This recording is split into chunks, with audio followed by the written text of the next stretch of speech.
Hi, my name's Kyle Hodgetts, and I'd like to share my story with you. I discovered a treatment to reverse heart disease that could save millions of lives. In 2018, my doctor told me I was probably going to die within 2 years from heart disease. My arteries were blocking. I'd already had 5 stents inserted, but they were also clogging. At the same time, my wife developed cancer and was only given a year to live. During that year, I spent most of my time researching treatments that could help my wife. Unfortunately, my research wasn't able to help her, and she passed away.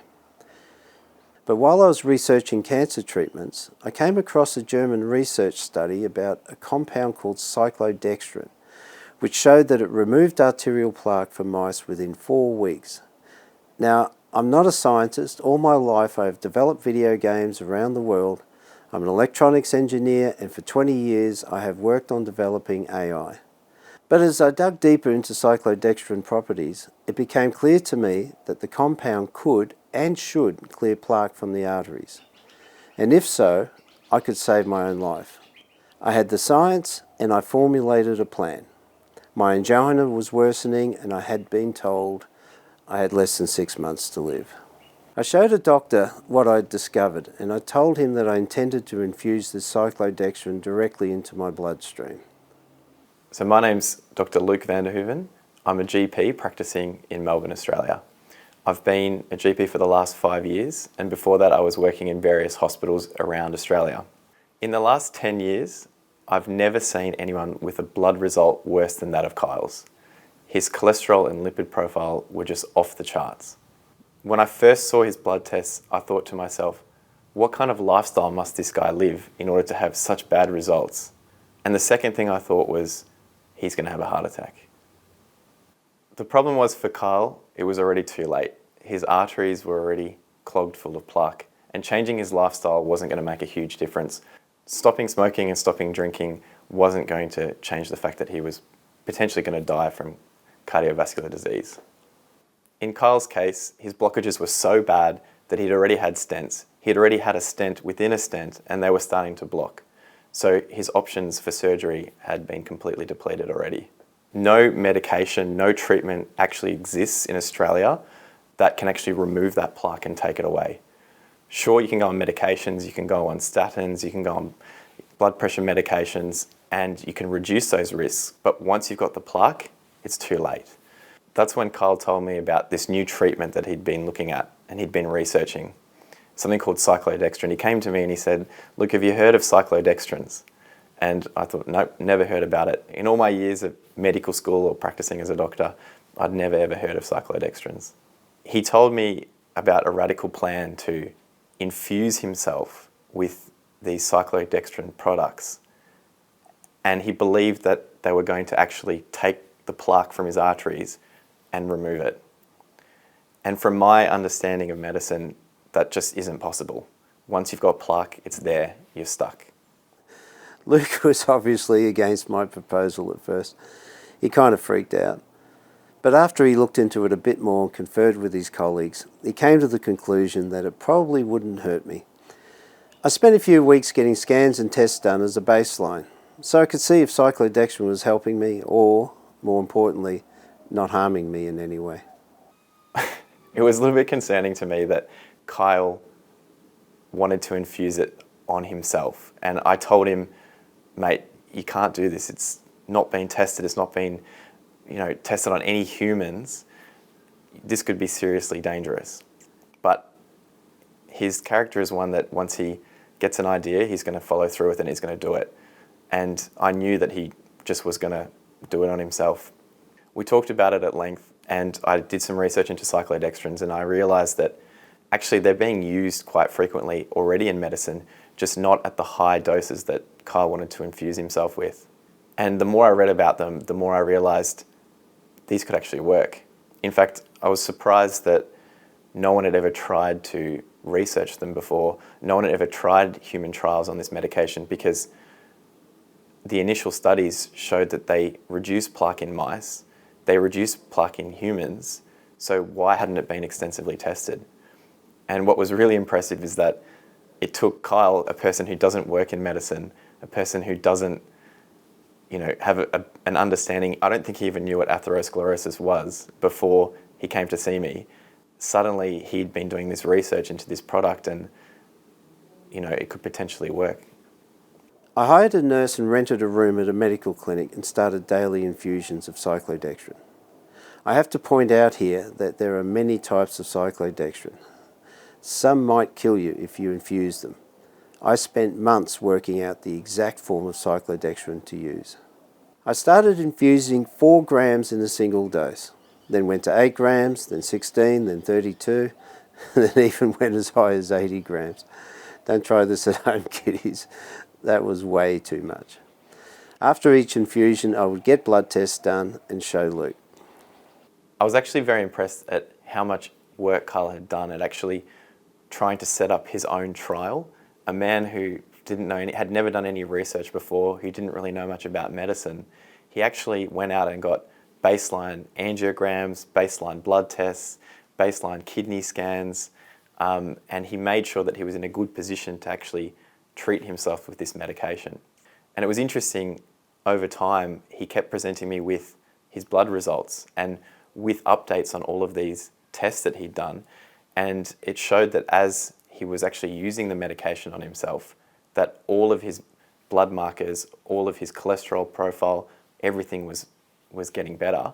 And interestingly, as we were monitoring him while he was using the medication, none of his bloods got worse. It was at this point that I realized that this medication had massive potential in being a game changer in the treatment of heart disease. After 6 weeks, the results were stunning. My angina was completely gone, my cholesterol and triglycerides plummeted back to normal range, my liver function improved out of sight, my plaque reduced dramatically. I felt great. It was like, I can't describe it. I felt young again. I collected my results and showed them to Professor Laurie Howes. He's the head of cardiac research at the Gold Coast University Hospital. He's a big boy of cardiology. We went through the results and he was astonished. This is around the middle of 2019. I went on to do more trials on myself and developed a more effective cyclodextrin, Cavadex, and then developed an enema application named Remcol that people could use at home. I continued to consult with Professor Howes and also hired several scientists from around the world to advise me. By early 2021, the results were undeniable. I had science papers written up, I had Professor Howes document the medical side, and I started shipping Remcol tubes to America. In early 2022, an American cardiologist, Dr. Roberts, contacted me and I shared all of my research and results with him. He was so impressed that he immediately trialled it on himself and soon after put over 150 of his patients onto Remcol. My name is Dr. James Roberts. I describe myself as a practitioner of integrative cardiology. I learned about Cavadex 1 year ago and began to use Cavadex in my patients with advanced and recurrent coronary disease, persistent symptoms. I've been delighted with the results. Subsequently, I've treated up to 150 of my patients with Cavadex. I find Cavadex to be incredibly safe, incredibly effective, quite cost-effective, and with a rapid onset of benefit. Cavadex is now the most important anti-atherosclerotic therapy in my armamentarium. The knowledge that I've accumulated about cyclodextrin and Cavadex from my review of the literature, as well as patient outcomes, is available on my website, which is heartfixer.com. And as we get more clinical outcomes, I will add them to the website. So if you want more information, you can look at my website, and of course you can look at the CavadexUSA.com website, which has a great deal of additional information. I trained at the University of Cincinnati in internal medicine and in cardiology, and I've been in practice for roughly 40 years.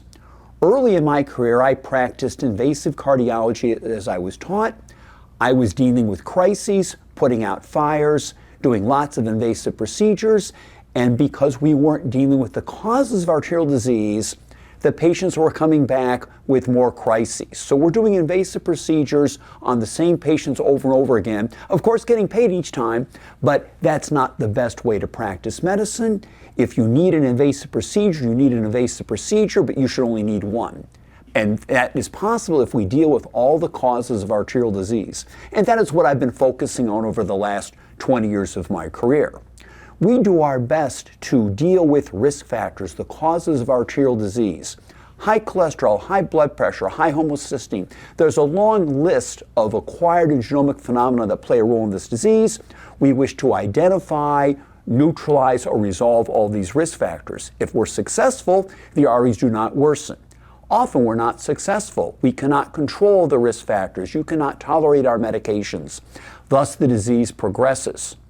Now that we have Cavadex, we can directly remove the plaque, and this will make up for any failings we have or deficiencies in our risk factor reduction program. We talk about statin drugs and other methodologies to block the generation of cholesterol in the liver. That does not directly remove atherosclerotic plaque from the arteries. It just decreases the likelihood that plaque will worsen. With Cavadex, we're not blocking the generation of cholesterol in the liver. We're pulling cholesterol out of the artery wall. We're directly reversing the arterial disease. No matter what the cause of your arterial disease, be it high blood pressure, high cholesterol, homocysteine, high sugar, Cavadex is a universal antidote. How does this work? Cavadex has a cone-like structure. The outside is water-soluble, so Cavadex can enter the bloodstream. The inner core is fat-soluble. Into this cavity will fit a molecule of cholesterol. So you can take Cavadex intravenously or via the rectal delivery system. You can't take Cavadex orally because it would be digested by the stomach acid. It would not get into the circulation. When we take Cavadex, it will abut against a cell membrane of a cell in the arterial circulation. It'll basically pluck a cholesterol molecule out of the cell membrane. The cholesterol in the cell membrane is diffusing in and out, but it doesn't leave the cell readily, but with Cavadex nearby, it'll pluck it out. If we take cholesterol out of the cell membrane, we must then mobilize intracellular cholesterol from cholesterol stores to replace the cholesterol in the cell membrane. Thus, lipid droplets within the artery wall begin to dissolve. Activated foam cells, activated endothelial or smooth muscle cells or macrophages within the atherosclerotic plaque will actually take up the Cavadex, and in these cells, Cavadex will begin to dissolve crystalline cholesterol. Crystalline cholesterol is particularly problematic in that it gives rise to a great deal of oxidative inflammatory stress. Crystalline cholesterol leads to plaque destabilization. Cavadex will dissolve not just the lipid droplets, but the crystalline cholesterol. When the crystalline cholesterol is being dissolved, you create a class of molecules called oxysterols. Mother Nature does not like to see these oxysterols in the cells of the artery wall, and thus we begin to generate cholesterol extrusion pumps. They have an alphabet soup of names, ABCA1 and ABCG1. These are enzymes that actually pump cholesterol out of the artery wall. So we're dissolving crystalline cholesterol, we're dissolving lipid droplets, and we're initiating the pumping of lipids out of the artery wall. The cholesterol that's diffusing out or it's being pumped out will then be bound up by the HDL, which takes it out through the liver. So we're rapidly stimulating reverse cholesterol transport. So irrespective of what caused the plaque to build up, we are pulling cholesterol out of the artery wall. The process through which we do this also turns off inflammation, it turns off oxidative stress. Endothelial function, the ability of the artery wall to generate nitric oxide, is key to provide the Teflon coating to protect against plaque activation, plaque deposition. When we remove lipids from the artery wall with Cavadex, we turn on the enzyme nitric oxide synthase, so we're making nitric oxide. Our patients get better in 2 weeks with Cavadex. Now, you're not going to be dramatically opening up a 90% narrowing to an 80% narrowing in 2 weeks, but you are going to more or less instantly lowering inflammation, lowering oxidative stress, generating nitric oxide, and improving blood flow. So there's a rapid onset of biochemical benefit and a slow but steady reduction in plaque volume. Thus, we treat our patients for several months, until they improve, and then we will treat them with some form of maintenance program to help maintain the gain and to help keep pulling lipids out of the artery wall. So I typically treat patients who are having symptoms for 3 months. Their symptoms get better, then we come up with a maintenance program. In patients who are asymptomatic, they do not have flow restrictive narrowings, but we want to get ahead of the game. We don't want to wait for that 60% narrowing to become a 90% narrowing. We're also treating patients with Cavadex for 1 to 2 months and then some form of maintenance program. How do we measure efficacy? Well, if you're having angina, you get better. That's obviously, you're getting better. We look at how far you can walk, how many nitros you need. We can do carotid artery intermediate thickness assessments. Here we are measuring the thickness of the artery wall, and that is an indicator of your current propensity to form plaque, and we can see plaque in the carotid bulbs. And in several patients with 2 to 4 months of Cavadex, I'm seeing a visible decrease in plaque volume. So we know from the animal studies that plaque is being dissolved. We see in our patients that their symptoms are getting better, and we're seeing slow but still significant improvements in carotid bulb plaque. Thus, Cavadex is universally effective, and we cannot hurt you. Now, not only is Cavadex going to help improve coronary artery blood flow, it's going to improve lower extremity blood flow if you have blockages in your legs. It's going to improve blood flow to your brain. When you have a stroke, there's an explosion of cells in the area that was impaired, and a lot of cholesterol is released. White cells will go in and gobble it up. They become foam cells. This is the same physiology as in an activated plaque. This leads to inflammation and brain fog. So this patient had lower extremity vascular disease, a recent stroke. We put her on Cavadex. The brain fog clears because we're scarfing up the lipids. Blood flow to her lower extremities improve because Cavadex is opening up arteries, making nitric oxide. She's walking farther, she's feeling better, and her brain fog resolved. When we have symptoms of vascular disease and we do angiograms and we say you have a blockage in one or more coronary arteries, you have a blockage in your carotid artery, you might have a blockage in your leg, and then our conventional approach would be to do bypass surgery or stents on each lesion, we call them. When we see a blockage, we call it a lesion. So we could be putting stents all throughout your body, operating on you over and over again. Well, with Cavadex, you're treating every blockage all at once. You're treating your systemic circulation. Any atherosclerotic plaque in the body is going to be favorably affected. So this is sort of a universal antidote to atherosclerosis. And the best thing about Cavadex is it's over the counter. You don't need to be dependent upon a physician. You can just do this because it's a good idea, which I think is fantastic. That doesn't mean you should stop working with your physicians because we all have work that we need to do, but Cavadex will sort of free you of dependency on repetitive invasive procedures, which is where you don't want to go. If you're having a crisis, you need a stent, of course you do, but you never want to have another crisis. You want to do great risk factor reduction, and Cavadex is going to be helpful as a universal antidote. Cavadex is incredibly safe. You can't hurt anybody with Cavadex.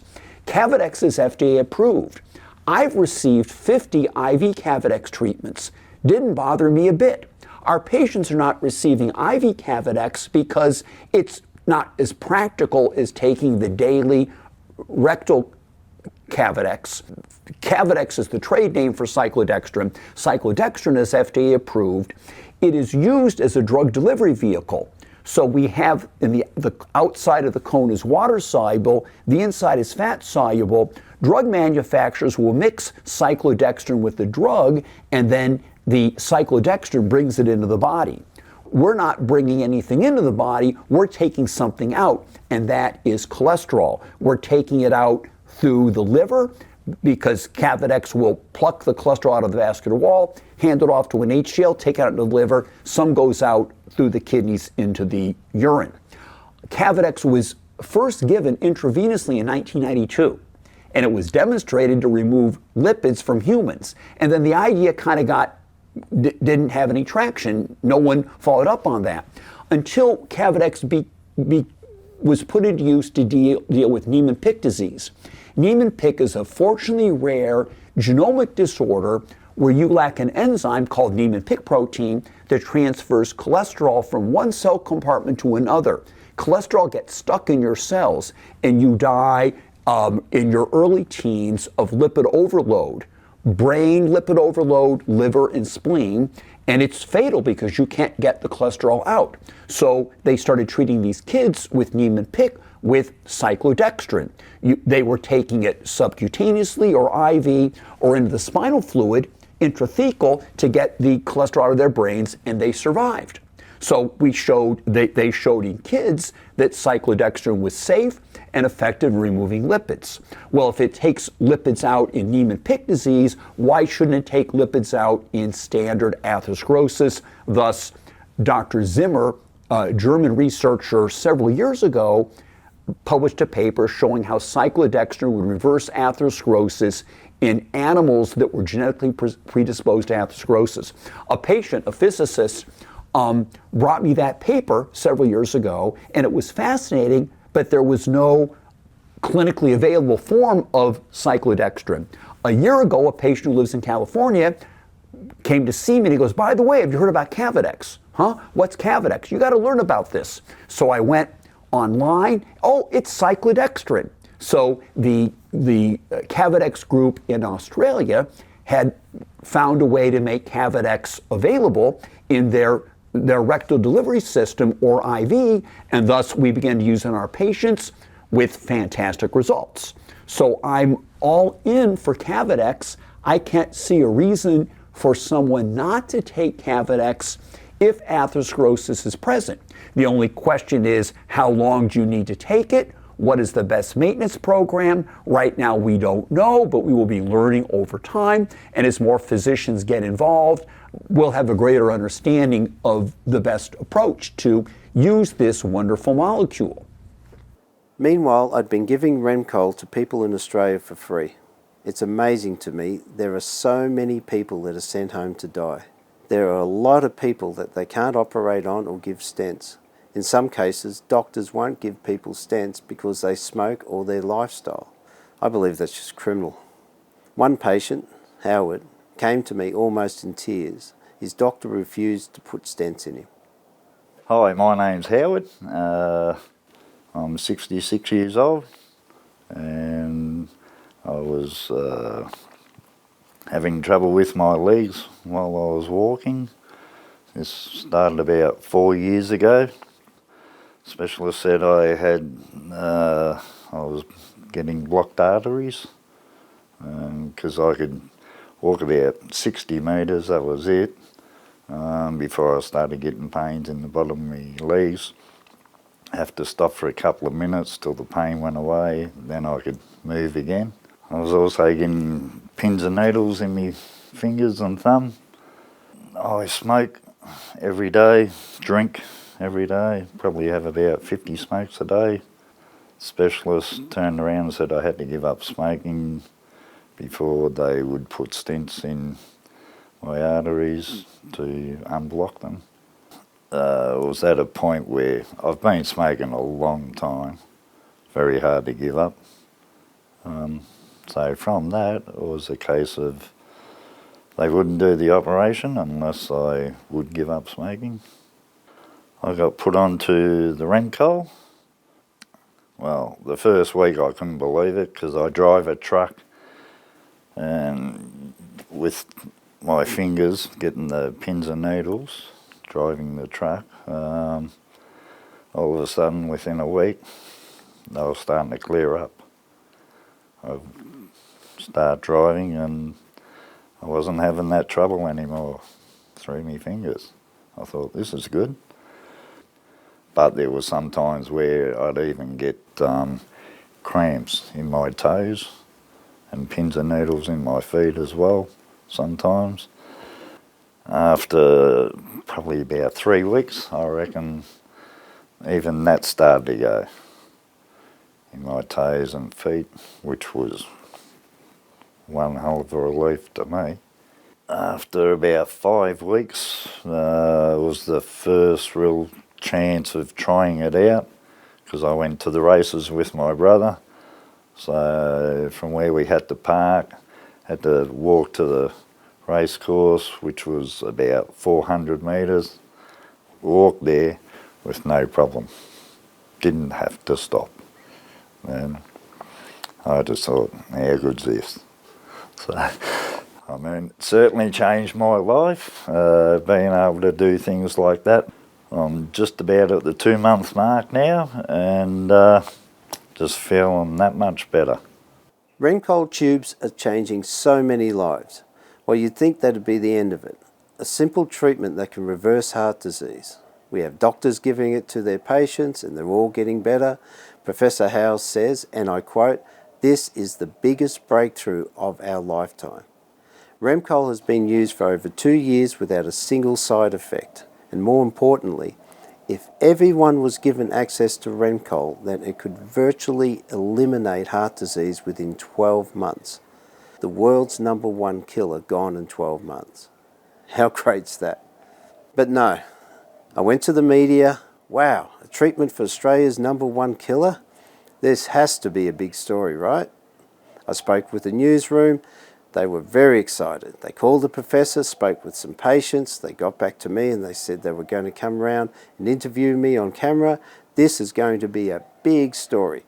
They just had to pass it by their head office. Then, nothing. Absolutely nothing. They wouldn't return my calls, nothing.